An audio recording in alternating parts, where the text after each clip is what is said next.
Olá, tudo bem com você? Obrigado por estar conosco, nos acompanhando em mais uma quarta-feira diferente, uma quarta-feira que convida você a ter vida, o nosso Quarta Convida.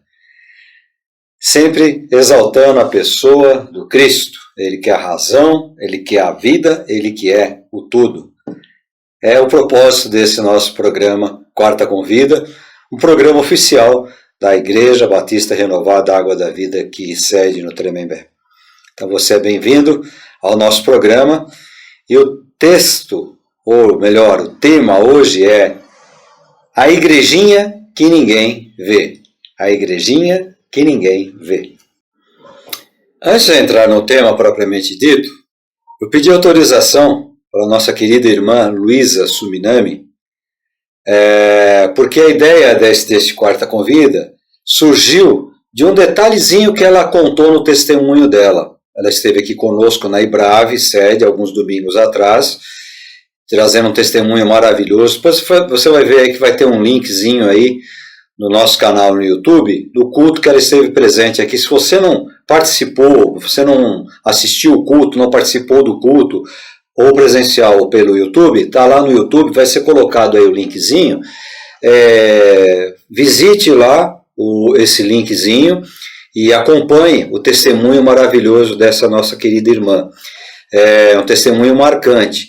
Agora, eu até mandei uma mensagem para ela, falei, posso citá-la no meu Quarta Convida? Ela falou, manda a brasa, pastor, né? Então, por que estou citando? Porque durante o testemunho dela, que é tremendo, olha, tem até o livro aqui com o testemunho dela, tá? Depois também a gente vai deixar aí uma forma de você entrar, ou nas redes sociais dela, você pode encomendar o livro. Luísa Suminami, tá aqui o livrinho muito bacana. Nesse livro aqui ela conta o testemunho dela, tá certo? E durante o transcorrer do testemunho que ela estava contando, muito impactante, ela cita uma questão muito interessante. Ela diz que o time, a mudança real da vida dela, de tudo aquilo que ela estava passando, aquela situação que ela estava passando, se deu numa igrejinha. Ela cita até, se não me engano, as palavras exatas dela, talvez eu não me lembre aqui, mas ela diz uma igrejinha muito simples, um pastor muito humilde, uma igrejinha de chão batido, se não me engano, é a citação dela. Mas o que eu quero pegar aqui exatamente é o tema da mensagem de hoje. A igrejinha que ninguém vê, a igrejinha que ninguém lembra, a igrejinha que ninguém dá valor, a igrejinha de chão batido, a igrejinha lá onde o pastor tem um conhecimento muito precário da teologia, a igrejinha lá onde não tem um instrumentista ou um grupo de instrumentistas, uma banda top, uma banda com todos os recursos, né? Mas é uma igrejinha onde as pessoas não dão valor, mas é uma igrejinha onde o importante para uma igreja acontece. É uma igrejinha onde Jesus está. É uma igrejinha onde o Espírito Santo de Deus tem liberdade para agir, para falar, e age e fala com as pessoas. Como foi o exemplo aqui que a nossa irmã citou. Ela disse que ela caiu ajoelhada, né? Caiu em joelhos ali naquela igreja, tomando uma posição. Tal qual fez lá aquele filho, naquela parábola dos dois filhos, né? Que foi ministrada domingo passado aqui na igreja, a parábola dos dois irmãos, ou dos dois filhos, onde um dos filhos sai pelo mundo afora, gasta tudo que era parte da sua herança, e depois que ele perdeu tudo, depois que está no profundo da humilhação, o texto bíblico diz que ele cai em si, talvez ajoelhado, cai em si, e ele diz, né, na história que Jesus conta, puxa vida, eu preciso tomar uma posição na minha vida.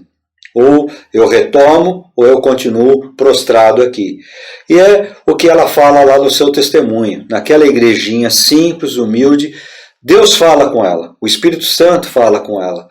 Então essas igrejinhas que ninguém vê, essas igrejinhas simples, humildes, que estão espalhadas aí pelo Brasil afora, pelo sertão, pelas periferias aqui das grandes capitais, essas igrejinhas muitas vezes são as igrejinhas que fazem diferença na vida das pessoas. Às vezes os pastores das grandes igrejas, das megas igrejas, nem sabem que tudo passou ali por uma pequena congregação, por uma igreja pequena, humilde, simples vaziada, né? Porque as pessoas conseguem crescer um pouco mais e vão para as grandes igrejas, mas as igrejinhas pequenas, as igrejinhas que ninguém vê, elas continuam com a sua missão. A missão que não aparece, porque não tem 1000 membros. A missão que não aparece, porque não tem um elenco de músicos da primeira estirpe, do primeiro nível, do primeiro padrão, não tem equipamentos do primeiro padrão, equipamentos para filmar, condições de colocar no YouTube, não, elas estão ali simplesinhas, escondidas, mas acima de tudo, fazendo, cumprindo a missão, fazendo a obra de Deus. A igrejinha que ninguém vê. Então, nesse Quarta Convida, não só faço uma alusão, como eu comemoro a igrejinha que ninguém vê. Aquele pastor que o membro de uma igreja grande, faleceu um parente, faleceu um vizinho, e ele procura o seu pastor diz, ele perdeu, né, uma pessoa querida, um ente querido, um amigo querido, e ele procura o seu pastor para que vá lá dar uma palavra lá no sepultamento, e o pastor diz, irmão, eu estou muito ocupado, são muitos membros que eu tenho que tomar conta, são muitas células que eu tenho que tomar conta. Eu não tenho tempo, nem meus obreiros têm tempo para ele fazer uma oração. Vai lá, irmão, você mesmo faça uma oração. Então ele bate lá na igrejinha do bairro, na igrejinha que ninguém vê, no pastorzinho lá do bairro, pastorzinho que não tem nome. Esse pastorzinho, ele vai lá, ele ora, porque ele tem uma missão, ele tem um chamado. O chamado não é para 1000, para 5000, o chamado dele é para pessoas, seja sejam 5, sejam 10, sejam 1000. O chamado dele é para uma pessoa. É aquela igrejinha onde você entra desesperado, você vai encontrar alguém que vai falar, ajoelhe-se aqui do meu lado e vamos orar. E o Espírito Santo está ali.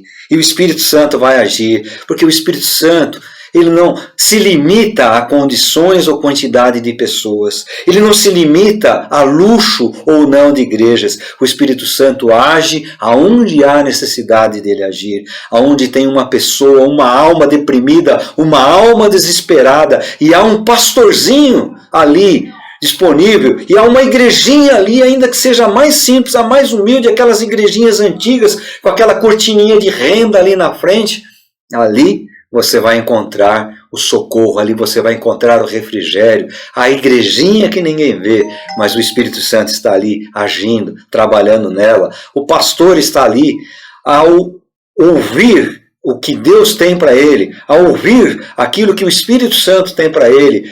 E entra uma pessoa, 2, 10, 20, não importa, ele está ali para orar. A igrejinha que Deus usa muitas vezes para reconstruir vidas, como é o caso do testemunho dessa irmã. A igrejinha que muitas vezes é aquela que ninguém dá valor, mas é aquela que muitas vezes pessoas passam por ela, às vezes grandes obreiros, às vezes grandes homens de Deus passaram por aquela igrejinha. A igrejinha que ninguém vê, mas a igrejinha que Deus vê e que Deus usa, onde Deus age, onde o Espírito Santo de Deus promove curas e milagres.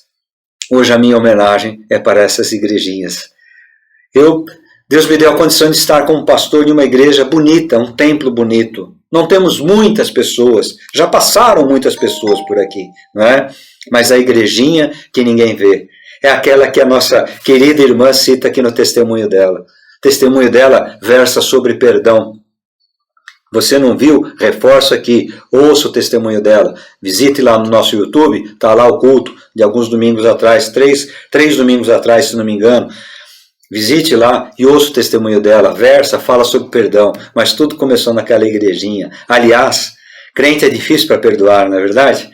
Às vezes você sai escorraçado de uma igreja, você foi maltratado numa igreja, você tem toda a razão de sair dali chateado, né? Mas você não tem razão para sair dali criticando, ou dizendo, como muitas vezes eu já ouvi gente dizer, essa igreja vai acabar, essa igreja me distratou, Deus vai pesar a mão, vai destruir. Não, exerça o perdão. Reforço de novo, ouça o testemunho, leia o livro aqui da nossa querida irmã, para você ver como Deus perdoa, né? Não carregue mágoa no seu coração, carregue perdão no seu coração. E o importante, ela cita no livro, ela cita no seu testemunho, tudo começou ali, naquela igrejinha, aquela igrejinha, talvez numa periferia, num bairro, a igrejinha que ninguém vê, que ninguém sabe o nome, a igrejinha que não está na mídia, mas a igrejinha que está cheia da presença, da glória de Deus, a Shekinah de Deus está ali, a glória de Deus está ali, a unção do Espírito Santo está ali. A minha homenagem a vocês, igrejinhas. Igrejinhas que têm somado, tijolinhos que têm somado e que têm feito grande diferença para o reino de Deus. As grandes igrejas existem, porque as pequenas igrejas estão aí orando, intercedendo e fazendo a obra, carregando, né, os tijolos que às vezes as grandes igrejas não podem ou não conseguem carregar. A vocês, pequenas igrejas, a igrejinha que ninguém vê, fica a minha homenagem, fica a minha gratidão a Deus, né? Fica o meu louvor a Deus. Eu comecei o meu ministério numa igrejinha assim, numa garagem. Comecei numa garagem. Hoje temos um templo bonito, com um bom conforto, um nível muito bom de conforto, um nível muito bom de equipamentos, músicos de primeira linha, vocais de primeira linha, vários irmãos aqui com vários dons, um acolhimento maravilhoso, um trabalho de evangelismo, mas tudo começou ali, naquela garagenzinha, que quando eu cheguei estava sujo, o chão sujo de graxa, tudo começou ali. A igrejinha que ninguém vê. Fica aí o meu Quarta Convida, muito especial nessa quarta de novembro, dia 19 de novembro, dia da bandeira, né? Ninguém mais lembra, mas esse 19 de novembro de 2025, fica aí a minha homenagem à igrejinha que ninguém vê, mas louvado seja Deus que você existe, igrejinha de chão batido, igrejinha de portinha de garagem, pastor que pouco sabe de teologia, eu louvo a Deus por tua vida. Você é servo de Deus, humilde, e você está ali, honrando o nome do Senhor e cumprindo a sua missão naquela igrejinha que ninguém vê. Deus abençoe a sua vida. Obrigado por estar comigo mais um Quarta Convida. Até quarta que vem, com a graça de Jesus. Jesus abençoe a tua vida, tua casa, tua família e te guarde sempre. E até quarta que vem para mais um Quarta diferente. Um Quarta Convida.